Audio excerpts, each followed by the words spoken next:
संपूर्ण वातावरण में एक अद्भुत नीरवता व्याप्त थी।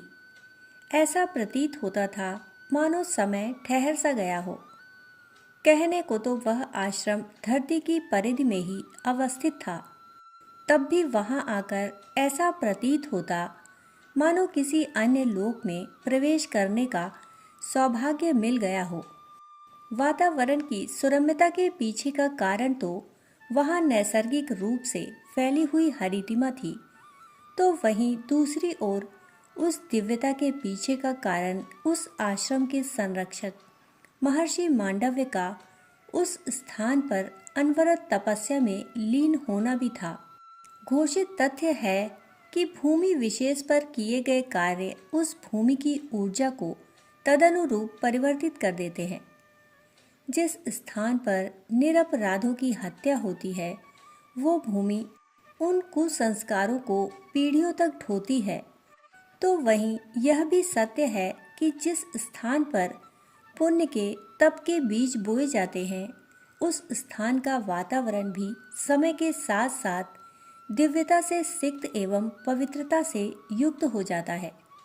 महर्षि मांडव्य की तपोभूमि में अनादिकालीन यह सिद्धांत ही साकार रूप लेता दिखाई पड़ रहा था।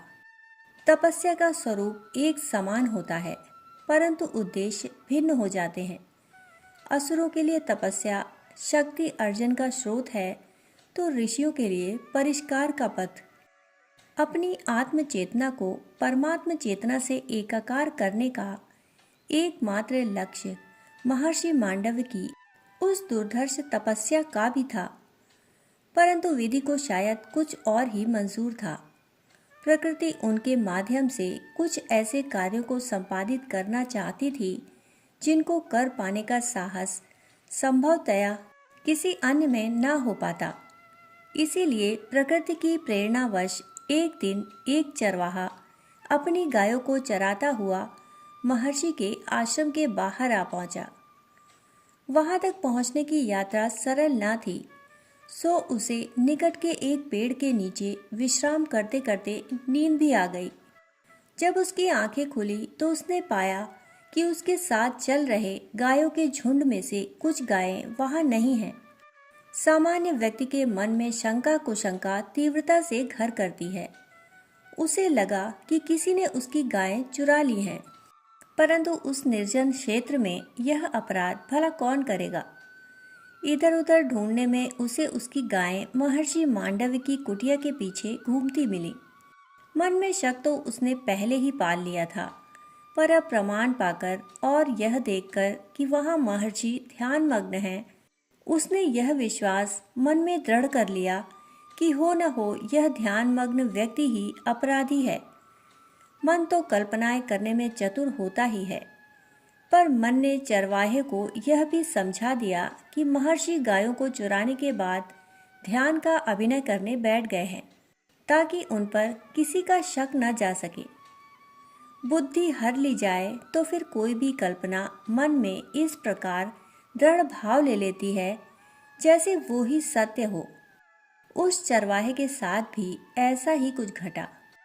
मन में उसी भाव को लिए हुए वह उस राज्य के राजा के पास अपनी शिकायत को लेकर पहुंचा। चरवाहे की शिकायत करने के तरीके में इतना बल था कि राजा ने भी बिना दूसरा पक्ष सुने महर्षि को चोर समझकर नगर कोतवाल को निर्णय सुनाया कि जो सजा राज्य में चोर को सुनाई जाती है, वो ही इस चरवाहे के दोषी को भी सुनाई जाए। उस राज्य में चोरी की सजा सूली पर चढ़ाने की थी, सो वो ही सजा नगर कोतवाल ने महर्षि के लिए भी निर्धारित कर दी। महर्षि मांडव्य के शिष्य उस राजा के कुल गुरु थे। उन्हें यह व्यथित कर देने वाला समाचार मिला तो वे भागते हुए राजा के पास पहुंचे। वह उन्हें चेताया कि कितना गंभीर अपराध उनके द्वारा घट गया है। राजा ने महर्षि मांडव्य व उनकी उत्कट तपस्या की कथा सुन रखी थी। वे स्वयं भी महर्षि के दर्शनों को लालायित रहते थे। यह जानकर कि उन्होंने अनजाने में महर्षि को ही प्राणांत का दंड दे डाला है, उनका शरीर कांप उठा। वे तुरंत कुलगुरु को साथ लेकर सजा जिस स्थान पर दी जा रही थी वहां पहुंचे। पर देरी बहुत हो चुकी थी। नगर कोतवाल ने उन्हें सूली पर चढ़ा दिया था। वे प्राण त्यागने को थे।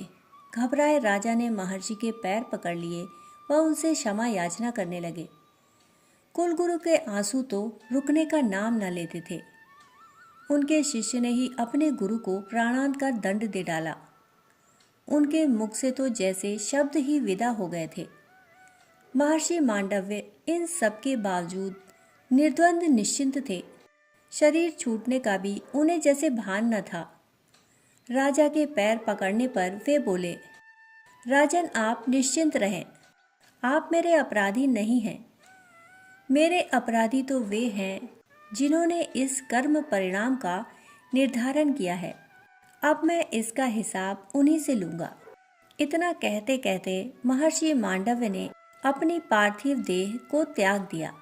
शरीर छूटने के उपरांत महर्षि मांडव्य की आत्मा यमलोक को पहुंची।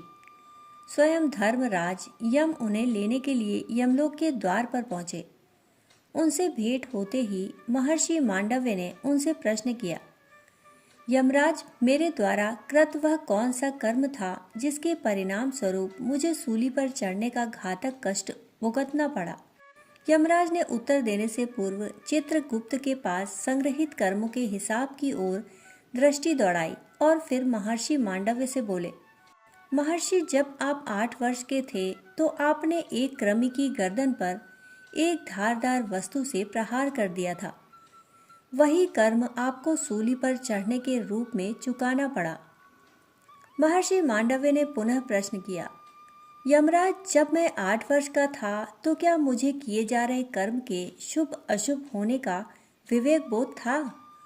क्या मुझे इतनी समझ थी कि जो कर्म मैं कर रहा हूँ उससे दूसरे प्राणी को कष्ट पहुँच रहा होगा?